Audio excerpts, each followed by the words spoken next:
Welcome to Spotlight on the Arts. I'm Patrick Cristiano, your host, the publisher of TheaterLife.com, a website for theater buffs. And I have a really cool guest today, Steve Guttenberg, the film star, and who has just opened a new play at Bay Street Theater in Sag Harbor.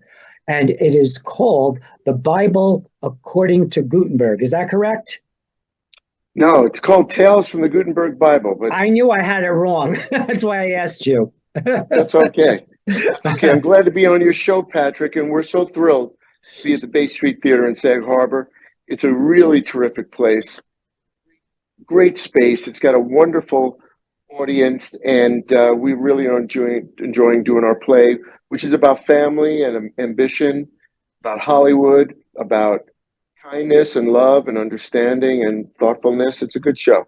It's very heartwarming. I don't know if you got to see my review or not, but we had a good time. And it resonated for me about the tenacity that it takes to just keep doing things no matter what anybody tells you that you can't do. Yeah. Thank you. It's really true that you really have to just listen to yourself in this world. Yeah. If you believe you can make a light bulb, even though it takes 10,000 tries, you'll make a light bulb. And you want to be a doctor, you want to be a lawyer, you want to be a journalist, you want to be a production engineer, you can get these things done if you really want to. So, Mr. Guttenberg, you are the star of Three Men and a Baby, Police Academy, both which had franchises, and Diner and Cocoon, all major hits. Wow.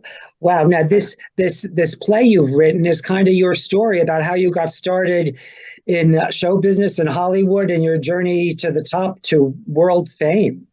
It's a mind-boggling journey you had there, isn't it? It's a terrific story, but it's sort of my story, but it's everybody's story. Everybody at one time leaves home, tries to make something of themselves, and you meet all kinds of people at these gates, and each gate opens up and you are allowed to move to the different level in life, the next level.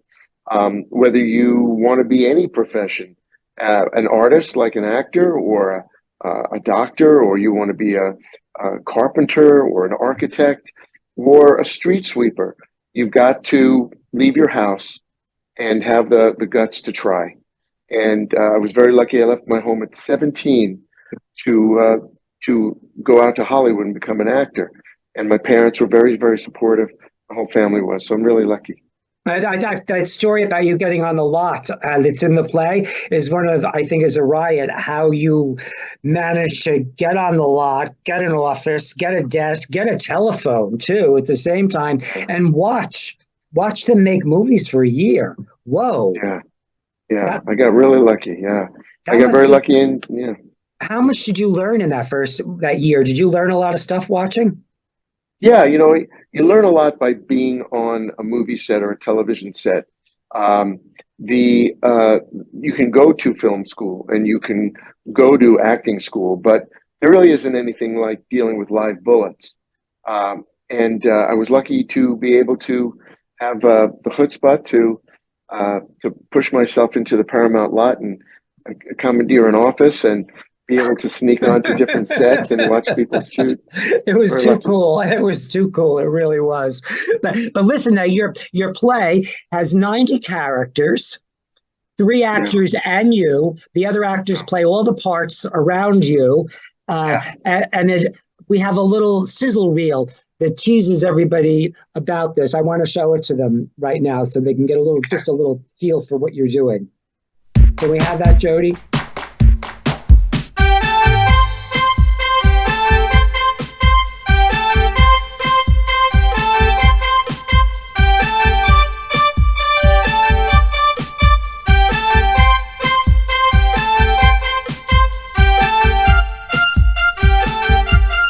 August 27th.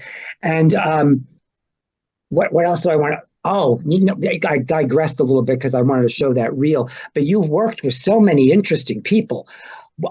What's your favorite story of your favorite person that you met? Is there a favorite?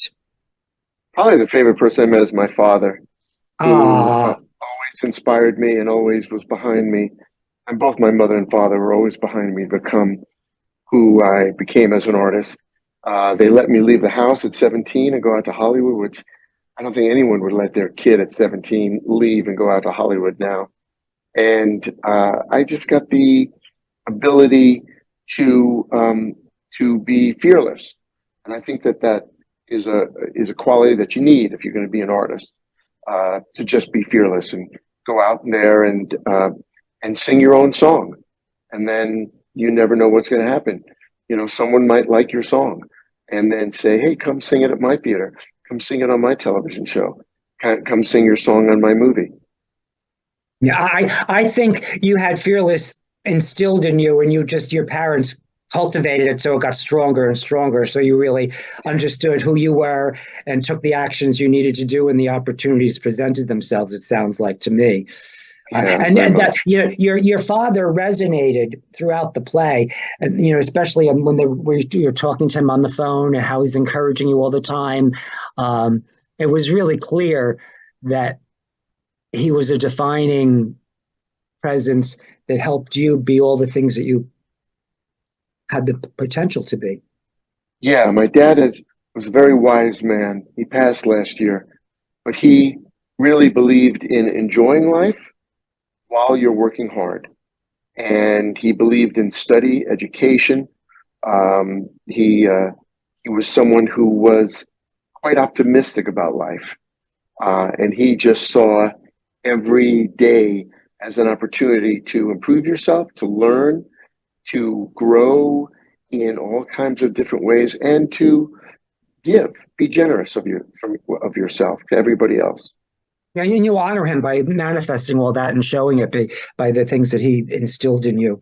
Thank you. It's beautiful. It was so apparent in the piece too, in the Bible according to Guttenberg.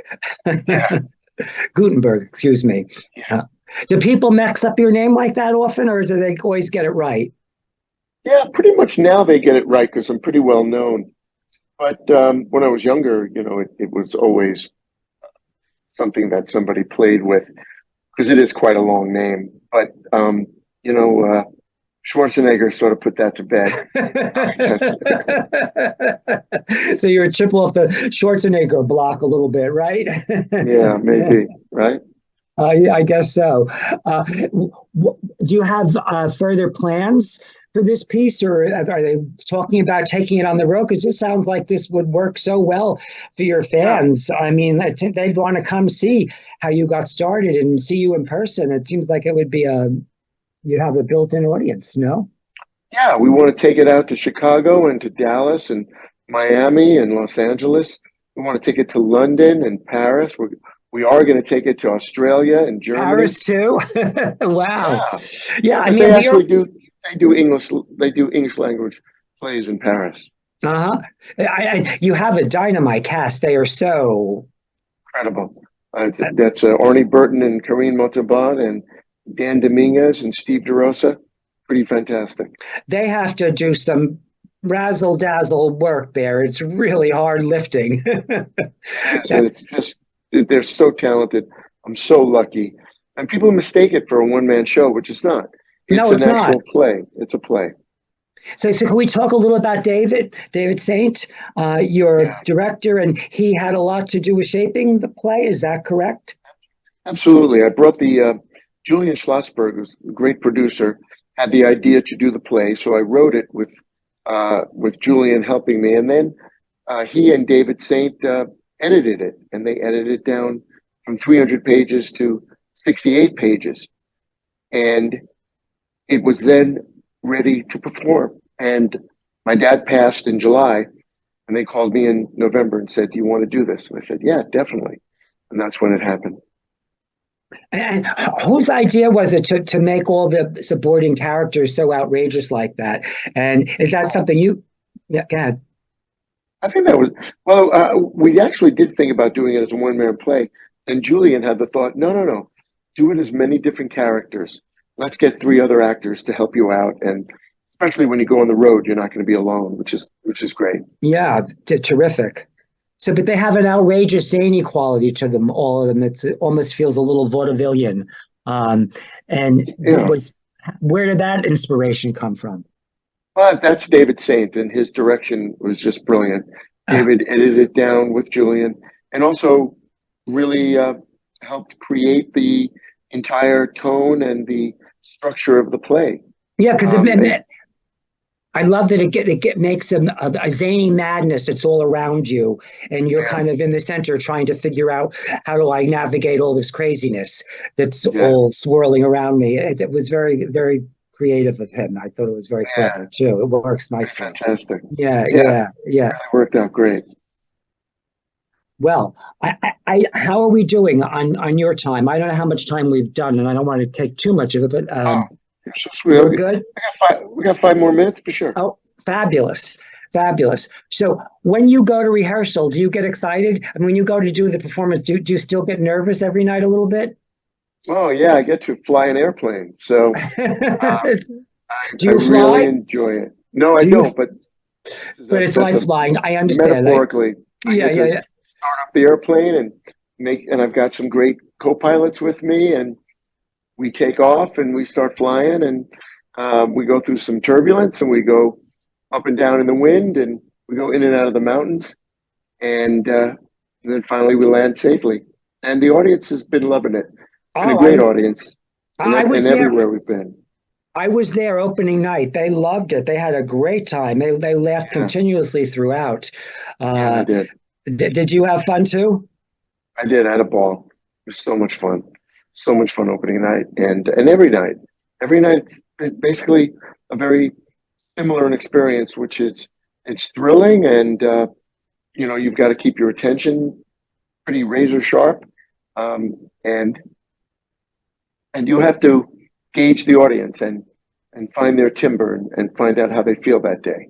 It's pretty great. Yeah, every show is going to be different because every audience is different, and you're actually interacting directly with the audience. So you have to take Yeah, your energy comes off of them, and it's a relationship that you make yeah, with it's them. pretty fantastic. Yeah, Yeah, it's a lot of yeah, fun. Yeah, and that is a really special stage, isn't it? it is. It's a beautiful stage. It's proscenium stage, so you're sort of part of the audience, which is great because you can include them in your journey. I somehow when I felt when you're standing on that stage, you almost feel embraced by the audience because it Yeah, I goes do. has three sides on it, and Yeah, they're watching you so yeah, beautifully. Um, yeah. It's pretty great. I yeah. love them, and I love the theater, Bay Street Theater, uh, and Tracy and Scott Schwartz, and all the people who run it are just terrific. John Scott, Sullivan. everybody there is wonderful. All those people you mentioned, I love them all. John and Tracy, and Scott are fabulous people. Scott has Yeah, just taken this place and turned it around in the yeah, time that he's been here. It's been yeah. amazing. Pretty So fantastic. thank you for coming here to Bay Street Theater, and thank you for bringing your wonderful show about your journey to Hollywood and your success beyond. And it's been a pleasure to get to chat with you. And Patrick, you're a great guy. I really appreciate you. You're one of the best in the business. You're a good person. You're a great journalist. You're a kind person, and your spirit just comes through. And you lightened up my day, and you made my day better. well, if you spot it, you got it. Thank you. I'll say thank you too. Thanks, Patrick, and thanks, Jody.